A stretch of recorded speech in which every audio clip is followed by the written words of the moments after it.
ngolo ia o tātou se mai le mtanga ruenga so tainga, mwhamtalanga teknolosi, pule whātonu, ia mawhale meli o Samoa. Lau whionga na minsta, tūla i mai e saungoa, ni si vaenga, na o ia le whilawhulawha inga na mauta.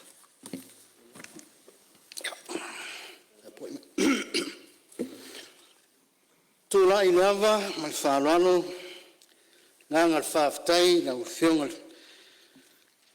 whawhtalai, ia i tusai fui Malae noa tāua, o atu ina mai, le neim tāngā ruenga, ia e meiselo mātou nufunufu atu, ele nei vaenga le aso.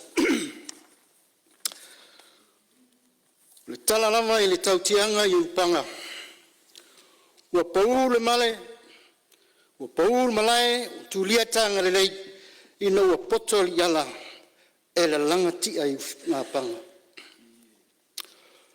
O le ftalainga foi na i le tongi alunganga, ua pa ia ma mamalu e tanga. Awa ua malu pito fala ina ua mauto o manga o le filinga au o le whaanga tama. O le seunga ata foi na i whaai mutie, ua le ulu le ata uli le na. Ai ua toto i aine ata sina. O te manatu. Ua whapena Tiafau nei o le maota, le Malae o le whautanga tangi, Samoa ni malama. E tau iena o mātou o wholofa atu, whiola o whionga whonga whtalai, whonga whono o wāle pāre meni o Samoa. Talo vatu whoila o whionga le pāre mia le taitai le malo, lau ka peneta, whape fwoi a ministarang lang. Ka talo whatu fwoi, lau whionga le taitai o le tuangai, sui taitai, tailani sui mamalu o nai tu. Lau whionga le sa whapito, talo whatu, ia fwoi la nai tu tuto tasi.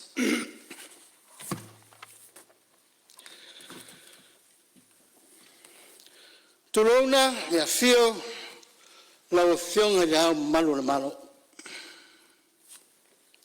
O masiofo. Mātou whātalo what. Tulauna le a whionga sui Tofia, mautou whalitua, mātou whātalo what.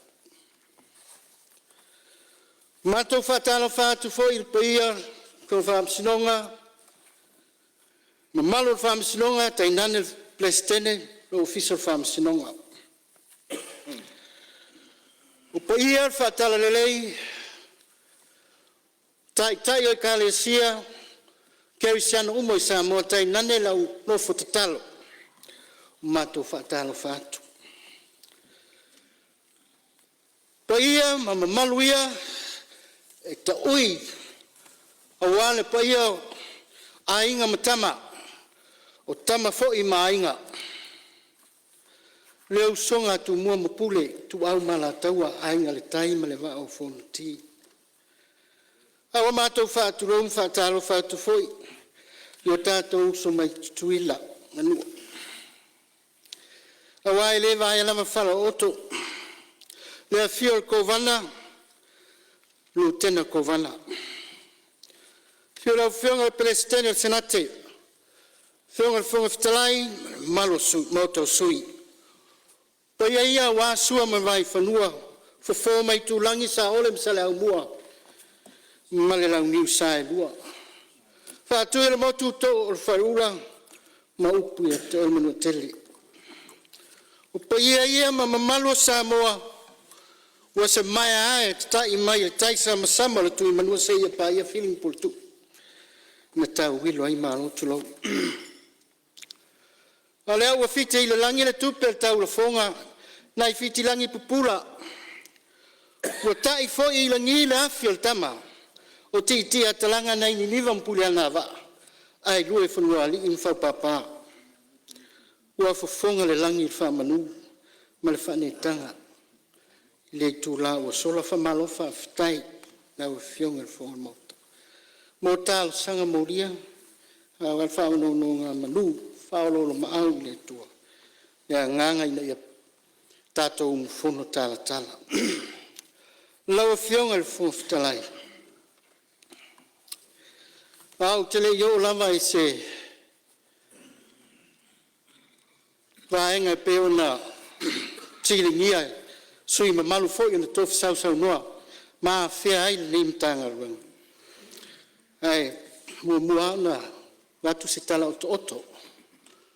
Tau al manga ta inga waiai ia le tatu mtanga ruanga maana ngā ruanga whai. Au a fu ile nufo silfia. Wa mai ona talia alo ia kapineta fuanga lau tele se lue lima taitai nai va enga ma otio so tainga fam talanga te konos fainga fa vai so tainga fam talanga te konos lu o lima lu ono ile lu oto tas fa pe mata yanga mo puinga o wall of so tainga lu lima lu ono o tas. Ole nei whainga whawai, ta iala, whātaua I nai le una ia pēo ngā ruenga te tele. Mole atina I ina o so ta inga, mole a ngai atu I whafu. Samoa, ai meso tu tonu lawa ro tātua tunu. Wei aile fufuanga mole si tia o waia lea I le vāo Amerika Samoa, ma Samoa mole nau ta inga. Mole fuso ta inga, ma le kuko, keipo. O lo taula nei Amerika Samoa. O le kuko se tasi o kampani longa I le laurangi I ngā ruenga wha teknolosi ma fisota inga. Wai ai tā penanga mo le toi si tia au nanga o le SNPH. O se au nanga o lo ona o lo wana o tutonu ngale mua o Apia. Ai mo mia le wha au watu inu itua tai nane le tātou motu tele sala whai. Ma olo ngā lue whatasi ai le whale tupe le lalangi ma le mitanga luenga o tupe. Ma le vaenga maoti mo foso ta inga mo le nia tinae. Lea fo iwa mai au na whatatia le tātou Internet Exchange Point.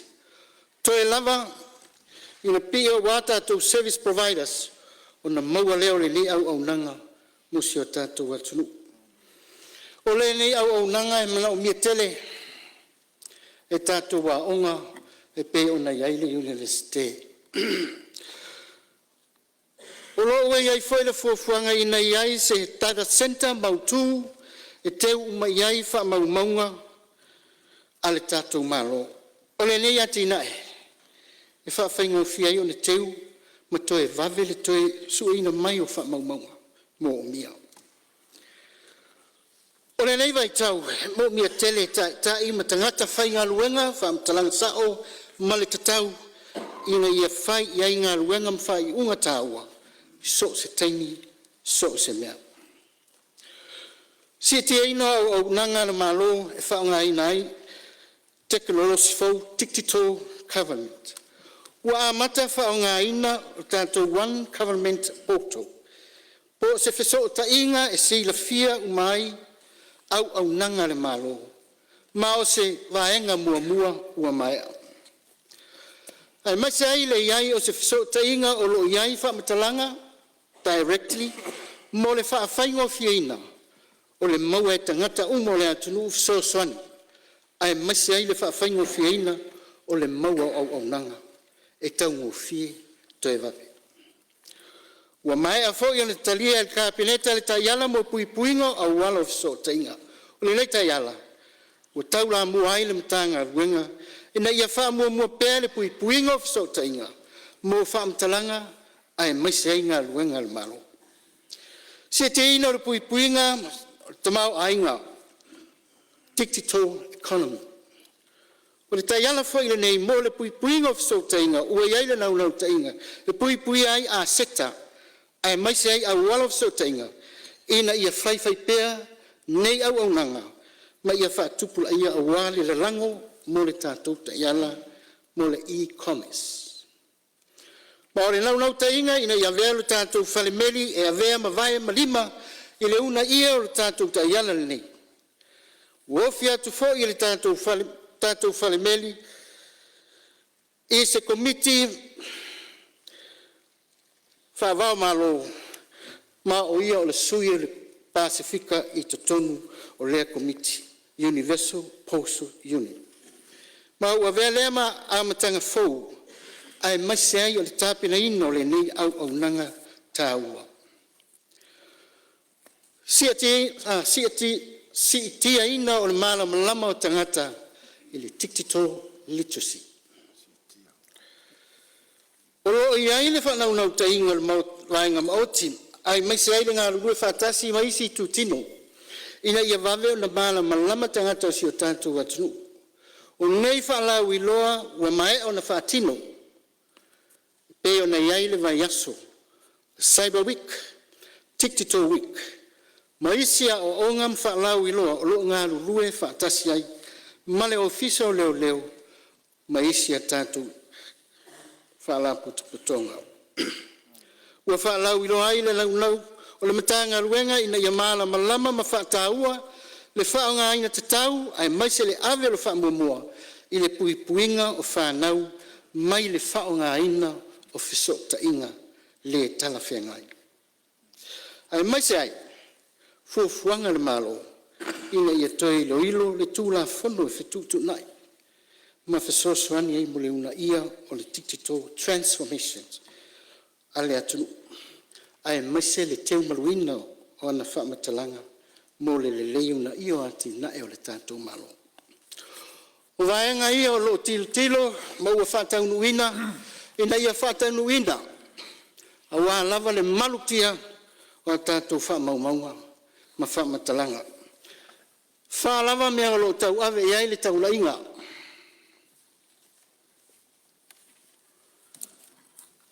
Samoa, Firemu. Samoa, Atinae. Samoa, Soifua Manuia. Samoa, Aoina. A tau whaafonga mai la, vaenga umai alo tau lai umai ai, ta iala, tu nainga, a le tato matanga ruenga, a wale mautia, ni vaenga uma. Ia ona uo maila ia le vaenga. E pei ona whaafasilingia, ia mai foi fina ngalo sui mamalu. Muli atu le nganga whaafateitele, au toua fionga. Sui mamalu uma, tofu sao. Awa o lau tou fasilingia, e mauai, ti mainga awala matanga luenga mananga fito tonu. Ele tele no ta upunalanga mai. E to aono lama sui mamalu. Ia olena mailo to filingalo mo fisilingia le tatu mtanga ruenga. Unisi o sui e au ngatasi lava. Ia lela la talia tuai vaenga umi e toru. Le whatapula aina le tausanga e whaonga aina ai e le whanau le telefoni. Social media ai meisiringa ngana whaonga aina. Ilunga upenga ta whailangi. Tali tonu le Alofi. O le vaenga foi le nei sa au mai foi tonu le tātou pare me le nei. Nisi foi sui mamalu lea foi wato e mai. O tau whaafonga mai o lea lava ua whaile ngā ruenga. Le mafua mai. Ele o lava lea o ina. O alo mawhana. Tainani o le tātou atunu. Ia a fianga i le whaonga aina o nei penga ta whailangi. Melea ele mawhai lava na tu ese inai le langona o le tātou ngā luenga whai whatasi.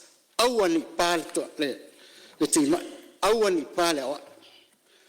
Awa o I e whanau mai tonu.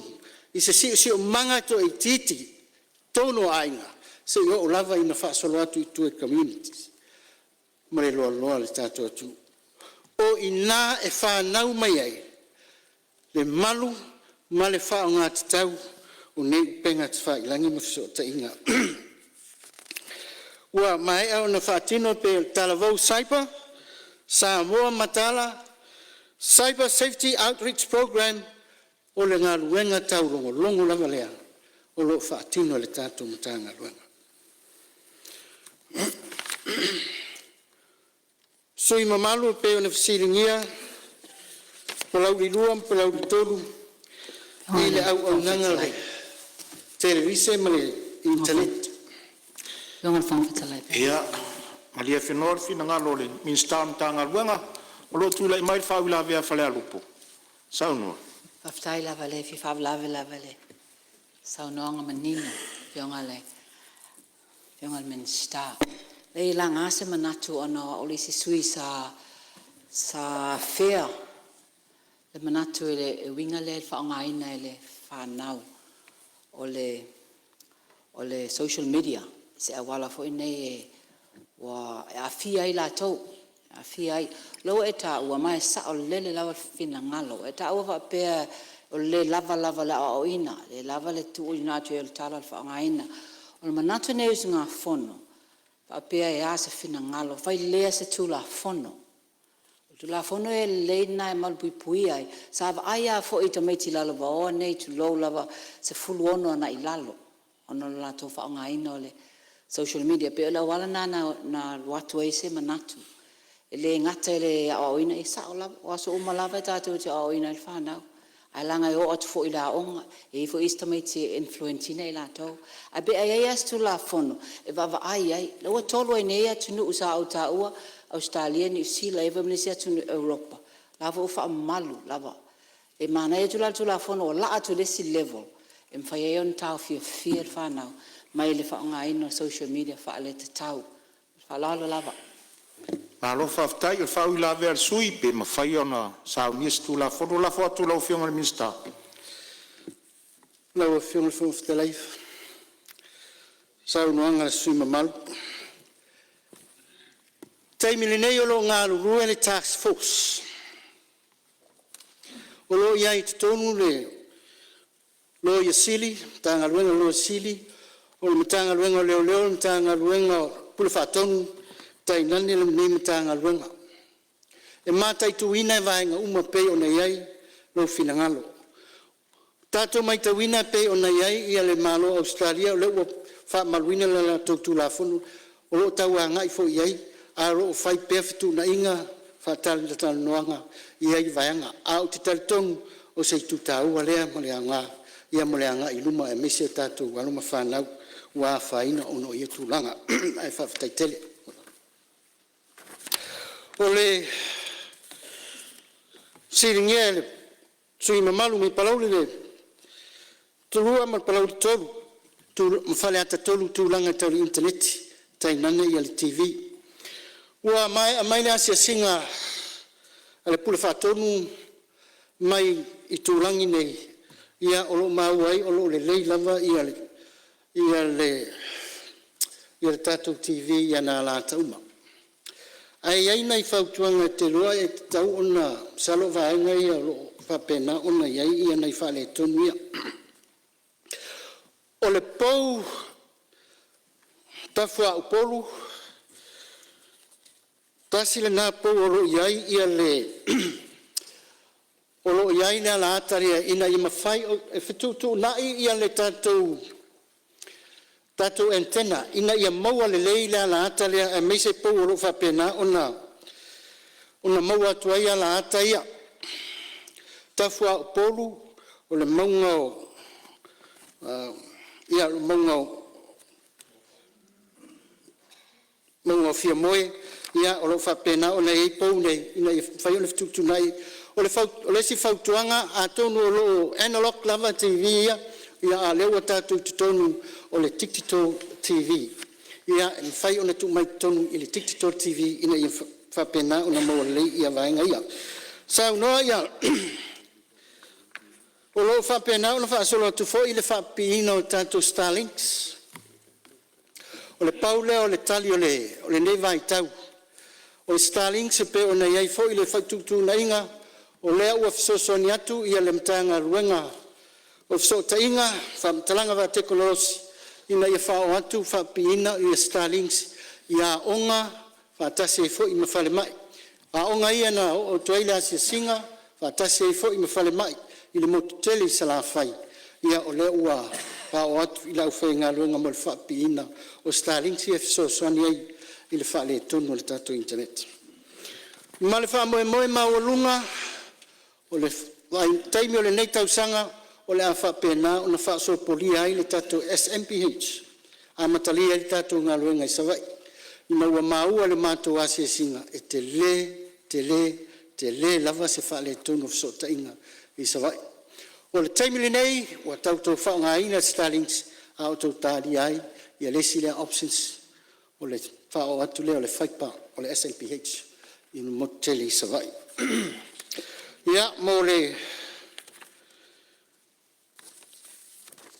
si foi na sausaunoa pei o le sui mamalu mai falelatai samatau ia o le talasagaina ia le domestic rates ia mo o Aufionga.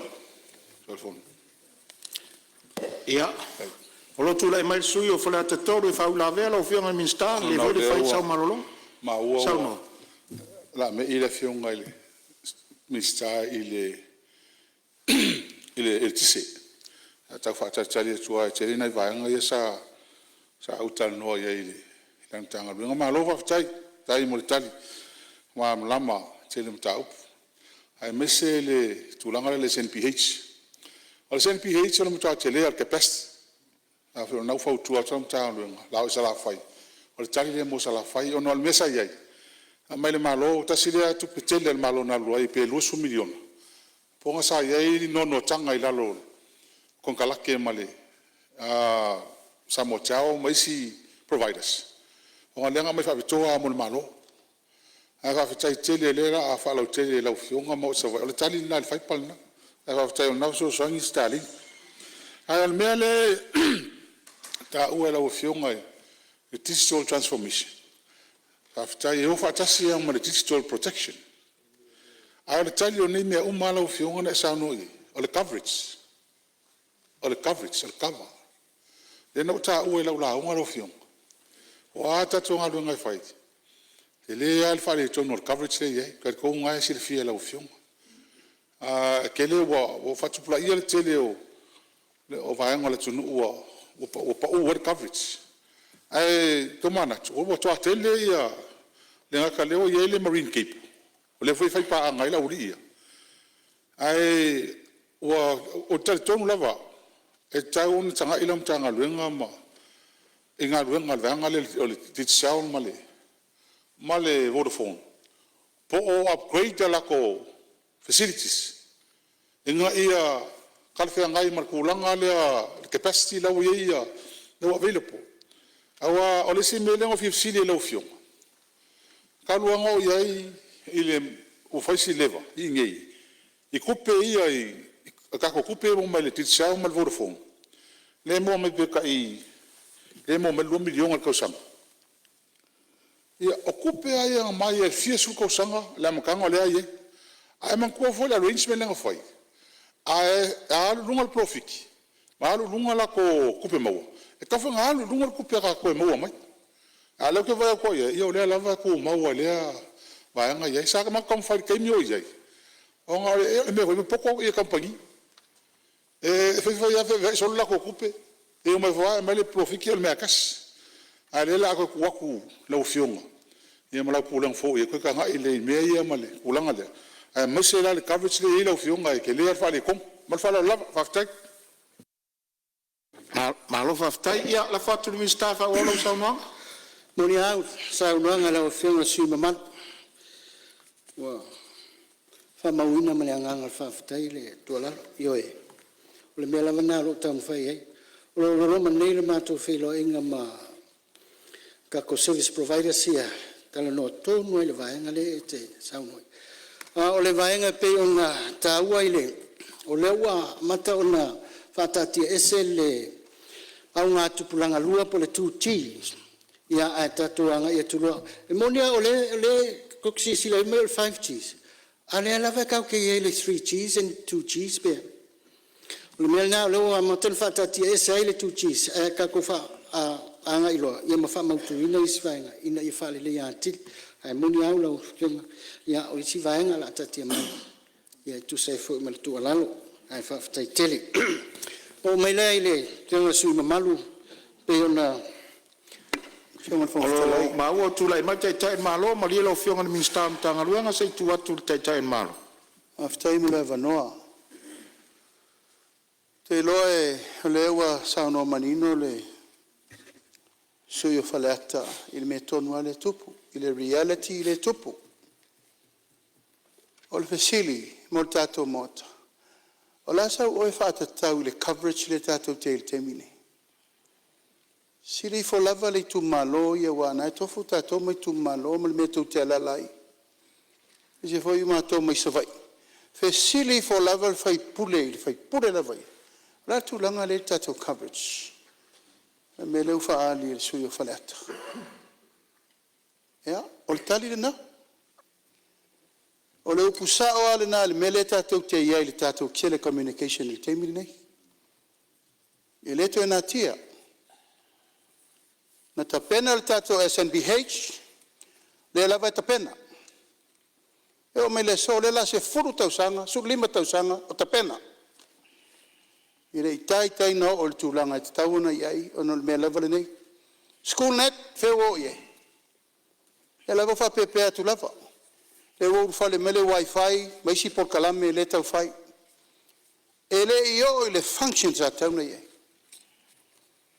Ta pena tatou Samoa Marine Cable, feo iai. E tatou Samoa Marine Cable.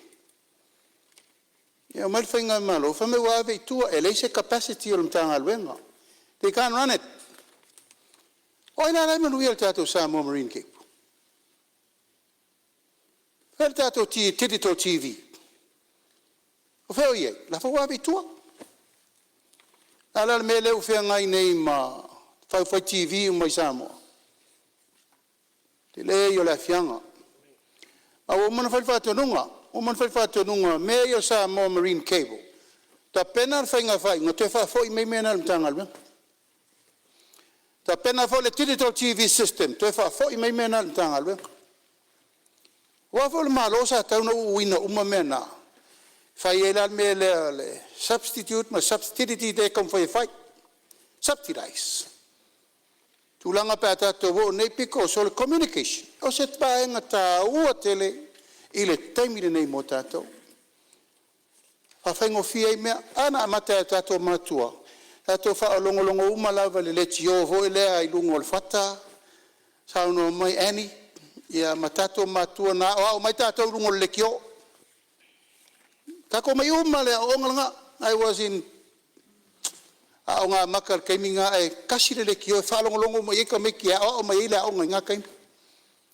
E lau kako o mar kaimingi, waka kaunga makua i se lau pasenge me uma mo kako. Peitai, ele o whetau i whanifo mtau. Tato taunu mai tato Telecommunication, wheo i el tato Gateway. Wheo ma tato wa seta na i leise mea. E la to e tau mawhai, nei le tau mawhainga le nau i el minister. To e whafoi mo mai mei to tonu to e build up ai le tato Telecommunication system. Ina ia control le tato sota ingo taimine nei. Wala se tato Gateway lau e viti. Tu lau lava the cyber security wa o sa mo le mata le langi tato fa momonga and information. Le tu la na o le tau mo fai tu nei ai mo le taimi lava nei. Io te le tau fai o te muso foi e fai le upu nganga le anga ia o nanga le wai tonu le tato tonu. Tidi sa mo blue sky. Ai tali ale tu malo ia mo fai pule. How is the service for you? Ono to loa ile o tau no ungol mele tatou te. Ele ono no foi le tatou malo. E wa matan fatara no le si ke po le ana. So time to tuila. Ha vai ki ke. Wa mai foi mo. Ta tele italia la nga sa tatou tau mo fai e pio aple tatou Samoa Marine Cable. Ma le fa mo. E ma wer so son, o fer so son. Ya la auto tau mo fai mai nei e toi fa u fa le mai le si ala waya fa pitoe mita tuai nei tu tuila. E toi fa ui mar capacity na fia mai me tu lo level to ta u le sa ve fo e ma kovana le ma lo tu tuila ma no lolo molinga no mai nei mai fia fa so mai ya tu tuila ma no a mai le so so ni mota to ni e le italia ono tato ta mo fainga tato Samoa Marine Cable ya le wo mal termine le fo wa mai na bala au mai le fia ma fo kovana le nei o te lo tu mai le lima o le coco cable. I tu tuila mamano, o le hoi lata pena. Alfa mo la vaia mo le tanga luenga. E mana o mia se au nanga. Televave le lei to ta ngofi. E tu mo ni len sa no e sui fale alupo. O le mene nei o le filtering. Tato telefoni rea ua nau mai fai tu la fono o se meta ua tele. Ave fen tato controlling a tato whanau le belo le access. E ma fain tato whatu la fono ina. A te whai atu. E sa wai to tonu le sisio manga. Ma atua ma lau whanau le ao ina le tūlanga. O a fai tu la fono tato e whai. A le malu ai fale. E le malu fo i fafo. A taua, wo wha maua le tūlanga le alanga tauna i eise meli mataita ina i le enforcement. O te loe tauna whai, ma leisi mele, o le wha ma screening, ma filtered o telefoni. O mena le sa pisa i tau wha api atu i a wifi lungo o whale aonga e mai, o waku mea ngala maka makai ka mai kia kaleang. O le mea i te tauna whai. Ai o le maupoponga lava ia, o le tuinga mea fo le tu lou lava, te mantua aso ia, a fono fai a o nga uma o Samoa. E tau o mai mai sa vai o mai i e fono i marifa. O le taimine, o fai fono mai lungo interneti. I le fai ngō fie ina o le feo a i o pule a o nga uma. Pe a fo noa ia o nga. Fa pena foi la o nga fa au. Tutorial a o nga taitasi. Ma fai na fai mai le a o nga. Se tangata mai fafo ai kongeki uma iai fono fa vai ma o nga uma. Ai le tuno tula e tuai. O te fata ua mta upu lea i le fa le tonu o le tato connection. Mo te taimile nei e le tauna alofia. Ia, se i whamalui a malia e whalea te tolu, se i tuatu lea wanoa ia whalea te tas. O whionga i le moftalai o tula e tu da me le pewa sau se e le minsta o na pewa na sau no mai. A sa ta ua la ula unga i le. La se fina ngalo le minsta i se awala e whaali le ia Facebook ma le social media. I le ngana, wa le ua mafua na alan tau wha sa ia tatou whanau wha o ngaino telefoni. O le malo losi o ngana, pe ise awala e mawhaio na mauai ia, i la tau ia wha o ngaina ngana matu ia le lungo le Facebook ma le social media. Ine e whawhaingo fia ise awala e mawhaio na whaititi ai, ma ia lava se tūlanga o le whaalau i loa, fo le e tā ua le social media ma le Facebook. A o le ngana e whaonga, o le a whaina la na o tātou whanau le tātou tu pole nei e, po ua e sirisila ila o whionga ele. Ele minsta e se tūlanga e whaile le le vaenga. A mese o le tamari anga o tangata. O a i tātou, e o a i le ao le malo, e whono sui Tofi, ma tātou fo. Ia, e te tau na iese awala e tau mwhaina ia, mwhaina fo, i pē mau tonu a tangata nei. E ona whaile o se tūlanga e mwhaina whaia se whaasalanga. Se tau tāu whiofi e, a tūlanga e whia whaftai fo i le tūlanga o le tā ua o le Starlink. Ia, maua leo se whautuanga fo le ina ia whaatino le lei. Nanga le nalu matua se singa le maanga le mea tau whalea onga i nemsa vai. Masala pena ale tolu wa i whalea onga e ola, ia ma whalea onga e tolu sa vai. Ale tele o isi beia Starlink lungo whalea onga. Pin teu whalea onga e le ola. Ia e maana ia sila ina ia ma whaia nalu o ngā Tupe malo. Ia ala e ola le iu, malo whalalo. Ma ua tūlai mai whalea te tolu, tuatu lewa no. E o leo toi, daola me toi talanoa le titi ai le mele pe ono talanoa atu. O le mele o le marine keipo le ini e tātou, pe ono toa lava al capacity. Wa lava. O le afo e connectia ngai o le mantua keipo, sa ia tātou fale as keipo. Ai o le mele tu tulia, o le vaanga le tātou providers. E te tau o le ilmalo si anga tātou, o mantua fo ila le mele marine keipo. O le meita si ahura Samoa. Awan no pifa, mali utos, mali slack. Isi meita se houdi no ngor kela ku pele mo ka ko. Ai wa ku sa umala ko se houdi mal vang le di sa mali Vodafone. Al mele lu tal tonu. Pero fia va ngali la ko ku pe e ma wata ulanga mal me kele clients. Afa ko nga ia isi ku ole. Le va tol fa tuanga ila fiong. Ia ko ami va ngale ru ko ru. Ave isi fa ko ngala fiong ai. Li fi lunga la ko ke. Ka ku samal ka ko. Ma fa la va so sonia, fa tak. Ia, whao mai sao noanga lo whionga na minsta, wai whafonga mai ano liu whao i lawe e lua. Wa vatu le nganga whaafatai lau whionga sui mamalu, whale ati tolu. Yo le nganga tonu na pe le lo mal fe lo inga mal fe tanga inga.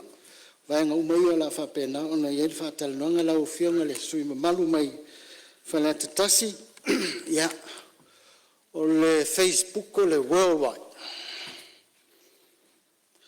Ai o le tulanga le social media ya pe no to fa fo mai o lo ia le task force.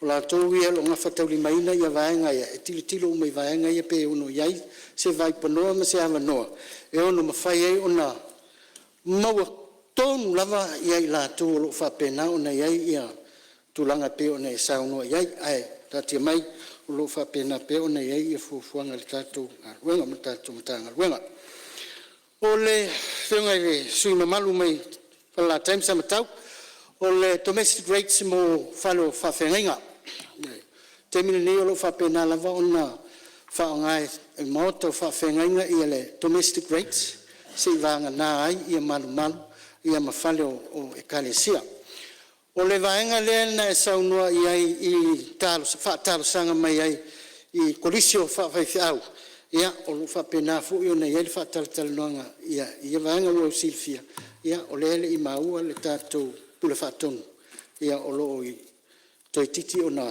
maua le o le tatou pula fatong ia vaenga uma ia le fa pena ona le ia le o saunga le fionga ministeri sui samtau fala tai sei tulai mai tulai atu e fia sosani le fionga le minister le o te leilanga ia e vaenga ia le telefoni o mo meu rates fo ia le tise i maota to fa fiangainga ia fa pe fo ia la mua o ngai fa te tele ale sosani mai o la me alo fala le la batu lo sosani mai le anga le o le vana tau fuafua le matanga luenga le fala poptonga le marasi anga fa etisi e fesoasoani le faafitauli lea i le communication e ran le faipaelunga o poumolia le IPC e voi sau tāua le si tātou fontanga taluai a le o vai nei le company le Vodafone bo atu toai falalatai le abatunga o le keipo le faipa o laula me alofa le la abatu la o fionga le minsta mare mal fainga malo o le fofole o tatou faafitauli le foi sau no menino le fionga le pamia o le backbone o le communication le way to the private ai tasi le awala e mafai ono o tatou ngā lue whātasi wha aboptonga le IPC ia malau matanga luenga ia polisia se alvo fa nga po modi ali PCA ele te le se tupe aluai a le o approve le vital nei this is the most reliable and good quality communication o le faipa o le foi e struggle le PCA ida wala sota inga mo mita foi na mai nei o smart meters ai a so le tunu e foi savai i le faipa ngā rurua whātasi e le whala poptonga mare malo te le se fsoani o le a e mwhantato toi tau wā mare private sector le Vodafone ma titusa le anga le mai tau atu temine e pe wa take advantage a company private sia in tato communication e morsi fia la fionga mare malo so se vai pa no ar taulanga o le alu fianga meresa edi de PC e tuaia the underground cables lawa leva na yai mare pai ton e fa alu e mare pai le al vai ma mauna de PC na yai ina ia fa ngale SNPH e o toila o nanga matanga luenga umar malo le tono taulang e fa pena foi la ma onga ma la fanga manu itua e o se soani le la fionga ele sta e fa ftai tele na lo fa ftai ia langa le usa no le sui fa ula ve ola na me alof salunga o minsta e o ngal IPC le elpo e ono foi le me alof le ia ai se me alof na fo tau fai lona vai time e fa malu atu na le minsta e o le IPC ona le me alof le a tu le mai lo fionga parmia E sa whalongolongo le leilanga tasi le sui ta ua tele na tua lalo. E a teime tau malmalo ai. Ai manaia. Ta te nofo leia le stemi mai tau sa o le ta ua. E sa wha pepo la fall me leo le whale tonu o le connection. Sa wha pe mai. Whai nisi service provider se furu. Ya, mau malo lai. Awan mafuanga tonu anana leina te lia to rua leo mai te tonu. Alan me leo tupu mai whai poipo. E le lava la te o te le lopo a chi e ta te terenor termine po chi fita to. Al me la tupu e te. O ka uri for kam kikira ua kere. So e mer connection whai anga me au. That's the reality. Al mafaufonga na. Leo ta pena le malo. Toi mai te tonu tato Samoa Marine Capo. E o mai le so. E le iwa aisa le malo Samoa. Is an annual report. O tato Capo le. It has never been tabled in Parliament. Ale femer Samoa Capo. Ale pule tua isi company el malo. Ale o mai se fesiri el malo. Poi ono Capo. Leo fa tonu. Le fa foi melmena tonu ya tato. O ma foi no fa sota ia le na ave e le titolo TV fa tu malie ta pena e le temi fa tu le malo te fa foi melmena. Ia pulela tato ma ia nga fatau li maina le tau le to te atu ngalu mai. Alfa mo mena la fiona li foi. Por sa fa pela fa pe mai. Ko fa popo isika ko service provider. Ia le fa el malo le la ia ingale na. O tu langa foi le tau tali atu ia ono le fa pele fiona le minsta. Ia io il fono fa tonu tu langa fetuna ingo tau. Ia tati mai le fina ngalo o le o tirtilo. No mai ni si tulo lava e lua ia maftanga e kalesia no mai tal sanga tonu wale wa mai. So swani le commercial rate ia male domestic rate. O le o tirtilo ia il tato mtanga albenga na molia tufole stari manino sitambi. Ya, malo faftai ya msalo la ufionga le mista msalo le watali le fionga le lipal miolo tawa vele portfolio le minsta nga luenga tele le EPC ye tusai o le faula ve winga I tariff rates le EPC ye por sa le lo fionga no falia wa fe le minsta le ya faftai pa si va nga woto tula e tuai te lango ina le sauno ngare e fionga palmia e morsil fia ole ai tia le tam fai tuai a ma fai na kosol tato fai pa tava la tunu ato na ma fai lona fa popo ni service provider se la upe fia a wa foi tato fai pa le lisi atu I service providers ai le ma fai na o mai a to mai voi I service providers I temine e tau mia e company la po e lua ia pe o sia o so netu na faftai. ya malo faftai msalo faula ve le usa no le fionga palmia o lo fenga in portfolio o le minsta nga luenga tele tu le melo fionga le minsta o so tainga fa o sa no Sa unanga la fionga sui mamalu. Fa la time sa matau. Ia e fo isi ma faufonga na mafuai o na iai le fitu na inga le ale. Fa ngā pele underground. Fa o tuai ia le vaenga le SMPH. O le vai temili nei. O le nama le laina. Le o maio fa alave fa le natura. O ina o tilo anga iai. E sile atu o na sefele le whaonga ina o le underground. Ngai lo le vaenga le te saunua ia e whaonga ia pou e le tise e toso ina ia le whaipalea. Ai tau foi lo finangano. Ai pe o le tū na o te fitu na ia. Ia mata mai ia inga upgrade ia le kako SMPH. Ia o na whaua to i lola ia le isawai. Whatase I manu I tua. Tonu o le tali lea o le vaenga pe o na saunua. Le fua e saunua. Le tele fisilingia tulanga tau le malila o fionga le la tua tupele ava no suyo samtam fa la tai tai ro fiong ia onor ta ua te ron ta male nganga fo e fief so swani ati le fiong el minsta a tonu a si le fiel vaenga fo le sa ta to va o fo pa ngata ruai le sa fa pe ba ewa par ke por IPC le ka tonu Malae ta Upolu I fariat aule mafofonga na sa iai I le fausia ino leina marosi e so tai mai fi angai fula so. E lua circuit, o le underground, o le overhead. O le mawhawhanga na sa tupu mai na wa tupu le mafui e tere foi le karestete. O le fuwhanga la sa iai. E le ngata o le underground, ai whapea ma le overhead. A whale tonu le underground, a la e continua le service ilunga. A whale tonu foi le overhead.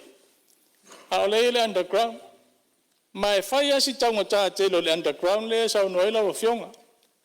A pe o se a wala whaingo fia le lefso sani atuai. Ia a tonu me whainga koe whapopo le underground se teimi mulmuli. A mori teimi nei le taunga o fie mawave. Ia o se fsoswani na ai le whai e whina ngā lola o fionga minsta man malo paftai. Malo fsoswani mai le mtanga luenga. Ia la whatu lau fionga minsta. Whawau lau saunoa. Ia, whaftai, pe anu whai atu. Tahu o maa whina ngalo. Ai ta tia mai. Ia la whape nā lama na whatutu na iai. Ole ai inga ia ma le taununga ia le whelo inga foi ma le World Bank. World Bank le whatino uma whatupe ina. Ia esili atu na whaonga ia le tato underground cable.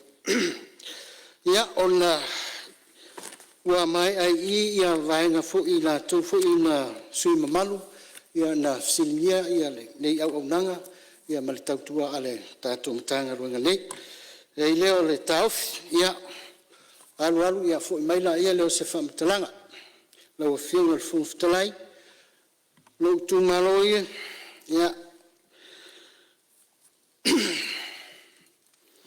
mata whanua mai sanga meuta ai siku whanua i maaunga manu au sala. Sua sa Tanuvasa o le launga whausia. O lava nei tu luai le tu malo, le toi ato o toa i foi le tu malo.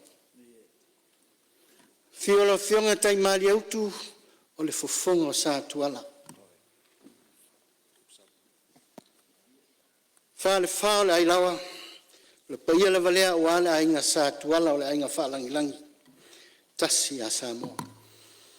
Wala ta ia e whaiumu, ma le nufo i tu a inga le whale a Aana. Fio mai so ai malalangi, malo ta malalangi. Ta i lau whtalainga le matua le tongi, lau whtalainga le Apia. Ta i nane le toa iwa. Ma liu mai oe salue mga tai, polo ma whautala, ma lau whtalainga le lumuenga oe na Tofi. Tātou tū malo, ua mai ase mātou au nanga li nei aso. Whawhetai tā puai, whawhetai le nofo te talo. Tātou matanga luenga, lau whionga i le minsta langolango, lau whionga le ofisili le matanga luenga, pulenga le pule whatonu, tai nane le tātou whale meli, le tātou ngā luenga le uwhatino. Mole atu whawhetai tā puai, pa ia malu o le tātou matanga luenga. Lau a whianga le whangwhitalai, ua mai ala mātou ngā luenga. Tau iei nā lofangia le atua, mai lau a whianga e taitai le fua Samoa, e ala i lana whono usu. Malana pāle mene, lau a whianga le pāle mia, e ai pēle ala le leo le atua, soi whafu lolo, soi fua maua malosi. Ia o ala tau tua ino le atunu e ale o Tofi. Le nai tu vai le whionga le taitai le tua ngai, sui taitai, malo le nai tua le pāle mene, ia o tau manuia le anga le mai o le atua, o le mātou whamatalanga lea, manuia le asu. Malo, ia ua whaafonga le mota, whaafonga lo i tū malo, whaafonga fo le tāpua inga Samoa lo whaafonga mai tau alumanga le tātou pāle mene, Whamalo ta pena lau whionga ni minsta, e mai se fōle mtanga luenga so ta inga Telecommunication. Ia whamanuia le tue lau whionga tamā mtanga luenga se iwaiane lau whionga ni minsta. Ia e mai tau watu le fōe tau sa ili se pule pulang whatonu o le regulator. Ia alofangia le tua. Whamanuia tupu matamari o le atunu o lau tau ngā lua e mai le lava enga. A war tau tuaina o le malo. Tasit whaftinga o aleanga. Ia o tātou tau whai ngā lue malima, a wase manuia o Samoa o Iluma. Ia, wase e mai le tātou